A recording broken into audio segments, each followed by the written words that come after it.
श्री शिवाय नमस्तुभ्यम हर हर महादेव। 5 सितंबर से गुरुजी पंडित प्रदीप मिश्रा जी की अगली कथा छिंदवाड़ा में 16 सोमवार शिव महापुराण कथा शुरू हो जाएगी, जिसका समय दोपहर के 1 बजे से 4 बजे तक होने वाला है। यह कथा 5 से 9 सितंबर तक आस्था और यूट्यूब के माध्यम से देखी जा सकती है।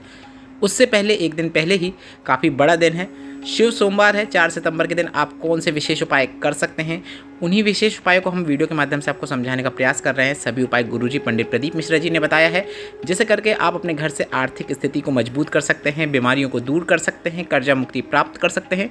इसलिए वीडियो अंत तक देखें ताकि कोई भी उपाय आपसे छूटे ना या फिर आपको आसानी से समझ में आ जाए। पहला उपाय है अपना मनोकामना पूर्ति उपाय। गुरुजी पंडित प्रदीप मिश्रा जी ने नंदीश्वर शिव महापुराण कथा में बताया था, अगर आप नंदी भगवान के दोनों सींगों के बीच से शिवलिंग का दर्शन करते हैं, मतलब आप देख सकते हैं किस प्रकार से आपका दर्शन करना है। नंदी का जो पीठ का उठा हुआ भाग होता है, वहाँ से आपको नंदी भगवान के सींगों के बीच से शिवलिंग के दर्शन करना है। और अगर इस प्रकार से आप शिवलिंग के दर्शन करते हैं तो और दर्शन करते हुए ही आप अपनी मन की बात महादेव से बोल देते हैं, तो उस जो मनोकामना होती है, जो कामना होती है आपकी, उस कामना में नंदीश्वर मतलब नंदी जी का भी बल विद्यमान रहता है और महादेव उस कामना को जरूर सुनते हैं और शीघ्र अतिशीघ्र पूरी कर देते हैं।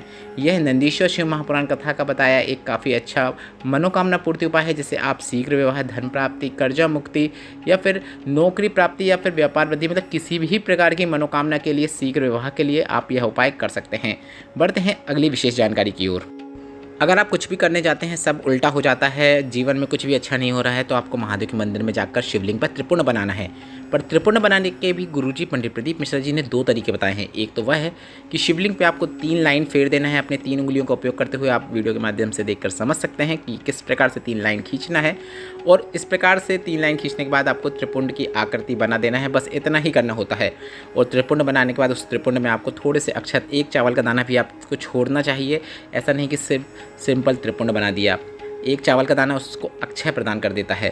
साथ ही गुरुजी ने अपनी एक और शिव महापुराण कथा में यह बताया था कि शिवलिंग में शास्त्रों के अनुसार अगर आप त्रिपुंड बनाना चाहते हैं तो आपको अपने हाथ की बीच की 2 उंगलियों का उपयोग करते हुए 2 लाइन खींच देना है, मतलब छिंगली के बाजू की 2 उंगलियां जो रहती हैं उनका उपयोग करते हुए 2 लाइन खींचना है। इसके बाद अंगूठे की बाजू वाली उंगली का उपयोग करते हुए आपको उन्हीं 2 लाइनों के नीचे तीसरी लाइन बना देना है। बस इतना ही करना होता है। इसके बाद भी आप थोड़े से चावल के दाने उसके ऊपर अर्पित कर सकते हैं। शिवलिंग पर त्रिपुंड बनाने वाले के जीवन में कभी भी महादेव उसका हाथ नहीं छोड़ते हैं, कितना ही गड्ढे में क्यों न चला गया हो, उसे जरूर उससे बाहर निकाल लेते हैं। बढ़ते हैं अगले विशेष उपाय की ओर, जो कि गुरुजी पंडित प्रदीप मिश्रा जी ने व्यापार वृद्धि के लिए या फिर जीवन में तरक्की नहीं मिल रही है तो करने को कहा है। आपको शिवलिंग पर एक बेलपत्र अर्पित करना है। बेलपत्र आपको शिवलिंग पर इस प्रकार से अर्पित करना है कि बेलपत्र की जो डंडी होती है वह शिवलिंग की ओर होना चाहिए। इसके बाद आपको पंचामृत तैयार करना है। दूध, दही, घी, शक्कर और शहद का उपयोग करते हुए पंचामृत तैयार कीजिए। और सबसे पहले आप उस बेलपत्र में जो माता सुख सुंदरी के स्थान पर आपने अर्पित की है उस पर अर्पित करें और उसके बाद पूरा पंचामृत आपको शिवलिंग के ऊपर अर्पित कर देना है।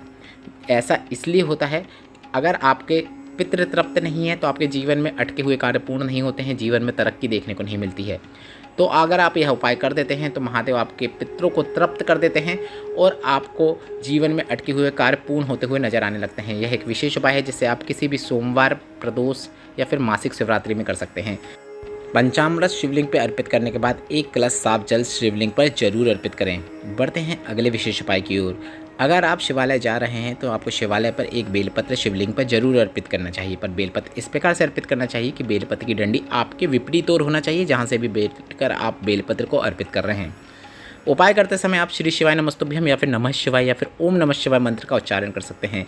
अगर आपको बेलपत्र नहीं मिल रही है तो आप शिवलिंग पर ही चढ़ी हुई बेलपत्र को उठाकर धोकर वापस शिवलिंग पर अर्पित कर सकते हैं। इसके बाद 1 कलश जल उस बेलपत्र पर या फिर शिवलिंग पर सभी जगह अर्पित कर सकते हैं। बढ़ते हैं अगले उपाय की ओर। अगर घर का कोई गलत मार्ग में जा रहा हो, नशा करता हो, व्यसन में डूबा हुआ हो, पराई स्त्री या फिर बुरी आदतों में पड़ गया हो या फिर गाली गलौज करता हो, मतलब गलत मार्ग में जा रहा हो, घर में कलह करता हो, क्लेश करता हो, तो आप यह उपाय श्रंभेश्वर महादेव या फिर अवधूतेश्वर महादेव का स्मरण करते हुए कर सकते हैं। आपको शिवलिंग पर काली तिल अर्पित करना है। काली तिल अर्पित करने के बाद थोड़ी सी काली तिल आपको प्राप्त कर लेना है।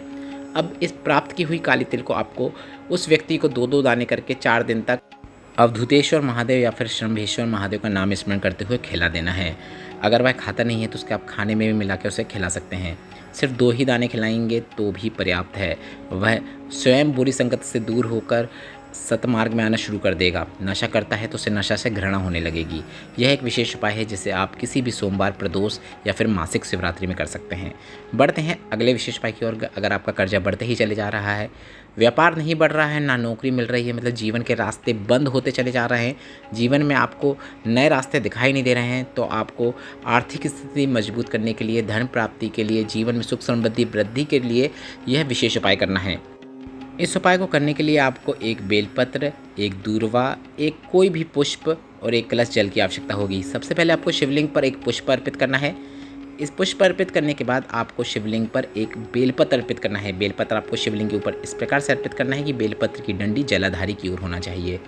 इसके बाद आपको जो दूर्वा है वह शिवलिंग पर अर्पित करना है, और दूर्वा भी आपको इस प्रकार से शिवलिंग पर अर्पित करना है कि उसकी डंडी भी जलाधारी की ओर हो। जिस प्रकार से दूर्वा में कई पत्तियाँ होती हैं, वह भी आपके जीवन में कई रास्ते खोल देंगी। कोई ना कोई रास्ता ऐसा होगा जो आपको उन्नति की ओर जरूर ले जाएगा। यह एक विशेष उपाय है जिसे आप 5 सोमवार करके देखिएगा। जीवन में आपको नए मार्ग भी दिखेंगे। व्यापार है तो व्यापार भी बढ़ता हुआ नजर आएगा, नौकरी नहीं है तो नौकरी भी प्राप्त होती हुई नजर आएगी। बस आपको अपने तरफ से भी कर्म करते रहना है। इस वीडियो में बताया गया उपाय से संबंधित अगर अभी भी आपके मन में कोई प्रश्न हो तो वे प्रश्न आप कमेंट के जरिए पूछ सकते हैं। मेरे द्वारा दी गई जानकारी अगर आपको थोड़ी सी भी उपयोगी लगी हो तो इस वीडियो को लाइक करके कमेंट बॉक्स में हर हर महादेव टाइप करना मत भूलिएगा। श्री शिवाय नमस्तुभ्यम। हर हर महादेव।